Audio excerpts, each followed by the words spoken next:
আজ আমি বানাবো ইঁচড় চিংড়ি। তার জন্য মার্কেট থেকে ইঁচড় নিয়ে এসে কেটে ধুয়ে পরিষ্কার করে রেখে চিংড়ি মাছকে ধুয়ে নিয়ে অল্প পরিমাণ নুন ও হলুদ দিয়ে ভেজে নেব। তারপরে জিরা, আদা, রসুন, পেঁয়াজ, লঙ্কা নিয়ে মশলার জন্য রেডি করে পেস্ট করে নেব। তারপরে চিংড়ি মাছটাকে কড়াই দিয়ে যে অল্প পরিমাণ লাল হয়ে যাওয়ার পরে কড়াই থেকে তুলে নেব। সরষের তেল দিয়ে ওই কড়াইয়ে মশলাটাকে তুলে নেব, পেস্ট করা মশলাটা। আস্তে আস্তে অল্প পরিমাণ জল দিয়ে মশলাটাকে ভাজা হয়ে গেলে তার সাথে ইঁচড়টাকে দিয়ে মশলাটাকে কষিয়ে নেব। ইঁচড় কষানোর সাথে সাথে অল্প পরিমাণ জল দিয়ে কষাবেন যাতে একটু সিদ্ধ হয়ে যায়। মশলাটার সাথে ইঁচড়টা সিদ্ধ হয়ে গেছে, কষানো হয়ে গেছে দেখতে পাচ্ছেন।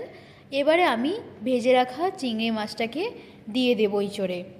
ইঁচড় ও চিংড়ি মাছটা দুটো আবার কষিয়ে নেব।